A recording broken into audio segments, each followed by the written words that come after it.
Good morning, all my delightful people. We're working with the D dog duh. D dog duh. Not the duh. So your tongue is behind your teeth on the roof of your mouth. D dog duh.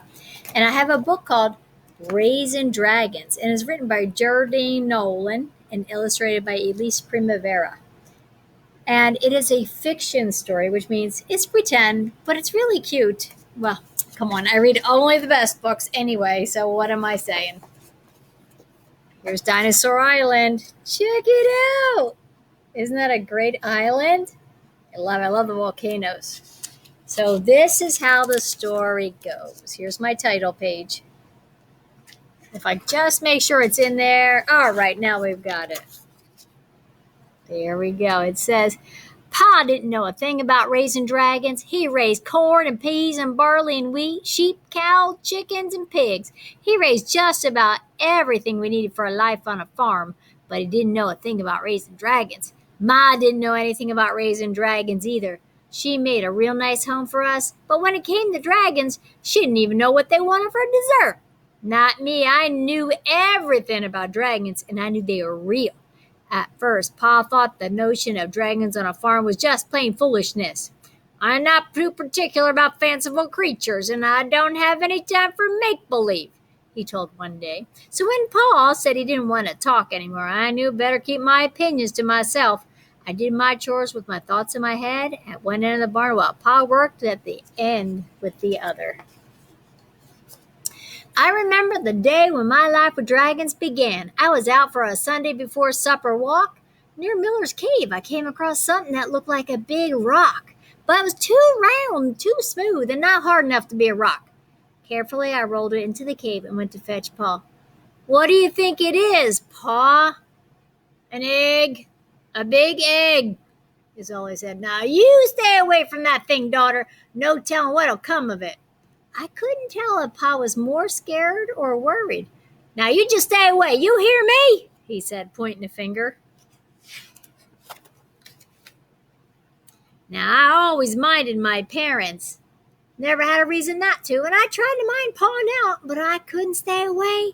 Day after day, I'd go to Miller's Cave to wait and watch and wonder what's coming out of that egg.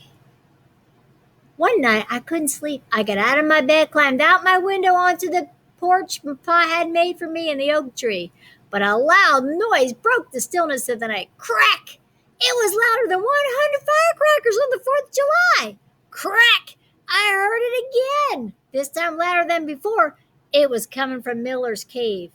At the first hint of dawn, I headed towards that sound. There, in the corner of the cave where I left it, was the egg. And pushing its way out, like I've seen so many baby chicks do, was a tiny dragon poking through that shell with its snout.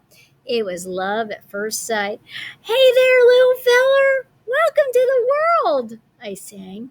As I stroked his nose, a sweet little purring whimper came from him. As I touched skin to scale, I knew I was his girl and he was my dragon. I named him Hank. Hank was a joy to be around. He was a fire-breathing dragon, and he made sure he kept his temper whenever I was near. Pa wouldn't have seen the sense or the use of having a dragon around who each had a house and home. Thankfully, Hank preferred fish, frogs, eels, and insects to beef, lamb, chicken, and pork, and he did have a healthy appetite. Ma never knew what to do about Hank. Whenever I talked about him to her, she'd cover her ears and sing. She said that having a dragon around had to be worse than having a field full of critters, but it wasn't. Ma and Pa told me about caring for living creatures from the day I was born. They taught me about raising lots of things, but they never imagined I'd someday care for a critter most folks don't even believe existed. It did take a little time, but whether they liked it or not, Hank was part of our lives. He was an awesome thing, growing to be as big as a barn from tail to snout. Hank was very clumsy when his wings came in, but once he learned how to use them, we'd go flying, mostly at night. Up until then, I had been afraid of the dark. The shadows and muffled noises and the complete quiet stillness always seemed to be waiting and watching me. I had seen our farm from way up on my tree perch, but Hank showed me the world from on high, the way a cloud or a bird or a star just might be seeing me. Up there, I saw things for what they were, and it was just grand. Wouldn't that be cool to go up on a dragon? Oh my gosh. Whoop. That would be awesome. Pa was the first one to notice what he called a strangeness happen around our farm. One morning with Samson, our mule hitched for work, Pa set out to plow the fields, but all the work had been done. The ground was turned over and seeds had been sown. Pa was plumb flabbergasted. I wonder who did that. Hank and I tended the crops, too. We pulled weeds and kept varmints away, and Hank even got me to school before the first bell. Even after all the good he'd done, Mom still didn't want any part of Hank. But when a hot spell hit her tomatoes and they began to dry out, Hank hovered above them, fanning away the heat. He saved just about every last one of them. Ma didn't admit it, but she felt beholden to Hank. She began fixing fancy gourmet meals just for him. Eel pot pies, frog leg pudding, and fish and insect stew that Hank just loved. Ooh, good thing we're not dragons. Day by day, Hank was getting bigger. Ma was uneasy about Hank's fire-breathing breath. Pa paced with worry about all the corn Hank and I planted. There was corn growing everywhere. Ma cooked as much as she could, but there was just too much. Just when it seemed the corn would swallow up our farm, Hank grabbed Pa's shovel, dug a wide trench around the cornfield, then he blew it with his hot breath. "What in tarnation?" Pa screamed. Ma ran out of the house carrying a bucket of water. But it was too late. The whole field was ablaze. We couldn't believe our ears. Pop, pop, pop, pop, pop, or our eyes. Hank was making popcorn. It took an entire week to salt and bag it. We sold it, too, at a profit. It was the first dragon-popped popcorn anybody ever saw or tasted, and it was real good, too. When Ma harvested her tomatoes, Nancy Atkins bought some. She claimed they had medicinal value. She said they cured her gout. Pretty soon folks wanted dragon-grown food like they wanted medicine or magic cures, but there was nothing medicinal or magical about it. It was just Hank. The crowds and attention decided his fate. One evening, Ma and I were sitting in front of her potbelly stove. She was shelling peas while I read Murdoch's Adventure Atlas of the Known and Unknown World, a book I'd gotten from the library that morning. In that instant, I knew what I had to do. Come morning, Hank and I set out for the dragon-shaped landmass floating in the middle of the ocean. Oh, that's a really cool-looking landmass, isn't it? There were dragons everywhere. They put us up in their best hotel, invited us to eat in their best hotel restaurants. Hank felt right at home. When I saw Hank playing run and fly and chase, I knew he had found the perfect place to be. All in all, it was a great vacation.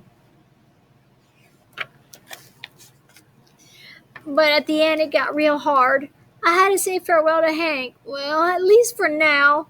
Normally, I don't get mushy at departing, but when Hank turned to me and called me Cupcake, I boo-hooed a little. Just as I was about to board my plane, Hank stood there on the runway trying to hide a wheelbarrow behind his back. His toothy grin lit up that cloudy day. The wheelbarrow was full of... What do you think it was full of?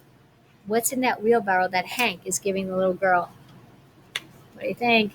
Tell a mom or a dad or any grown-up. What do you think it is? You ready? Let's see. Rocks! Ma said in puzzlement.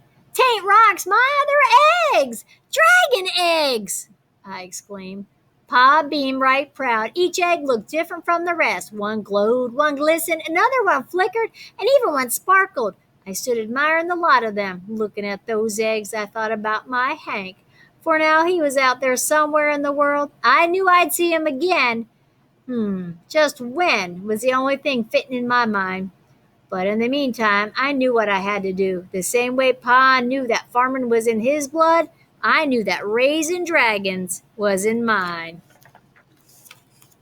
There are some things you just know. Look at all those dragons.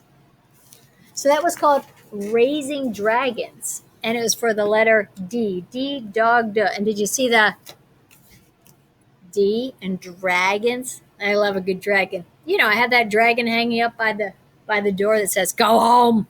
Love a good dragon. They're awesome. So let's show you how to write a D. Take your marker, pencil, whatever it is. Put the belly button in the top. Here we go. So you're going to go from the cloud to the ground, or if you have one of these boards, blue to red. Line down, and then you go whoop. If I turn it sideways, and I put two little dots, kind of looks like a happy face, doesn't it? But we're not going to do that. I just want to show you what it looks like a big, yeah. The lowercase d, go from the cloud to the ground, and then, whoa, he's got a donkey on his back. There's your D. Now, some people get confused with the D and the B. Now, if you get confused, you could always write them next to each other. Okay, I have a D and a B. And the belly button goes on this one because it's sticking out. Maybe that'll help you. There's a D and a B. So let's see that D again. So you go from cloud to ground and make a big smile. Because if you turn it this way, it's a big smile. And a D is lying down, and he has a donkey on his back that way. So you have D. D dog, duh. Now, because it's a D word, we're going to be a detective. Oh, I see you over there. What are you doing? What you are going to do is be a detective. Let me get my paper out. It says, my detective book. Ah, yes, my detective book. And what you do on this detective book is write your name. Écrivez son nom. Write your name. On every page, look around your house and find a D word and draw a picture of it. If you know the first letter, which you should, it's a D, write it. Look everywhere in your house. Do you find a D? Maybe a door. Do you have a dog? Do you have a dinosaur? Do you have a dad? And draw a picture. So you are a detective, and on every page, you're going to draw a D picture that you found in your house. I bet you found a lot of Ds. It'll be fun. It's like a scavenger hunt as a detective. You can even walk funny too if you wanted. Like, I am sleuthing around for things. Yikes. What else will you do? Well, you always have penmanship because you need to make sure you know how to write this letter correctly. If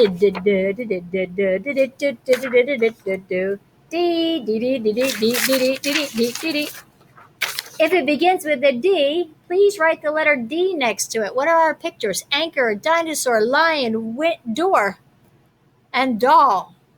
On the flip, there are some D pictures with the crayon. Please color in the D words. D, see, desk and door, dinosaur, dog. Here's another penmanship, because that D, I guess the dickens out of you, I tell you. Here you go. Here's another D. We're D'ing it up. D. Oh, let me tell you these pictures, because sometimes they get a little crazy. Doll, lock, that's a dog. Deer, star, donkey, yeah. Telephone, and a door. On the flip, please write 3 Ds in pencil, please. Donkey, dog, fish, duck, quack, doll, and bucket or pail. Still not a D word. So you have a bunch of D things to do, and you will be a detective at large. I see you. What are you doing there? Very delightful. Have fun with your Ds. Bye-bye.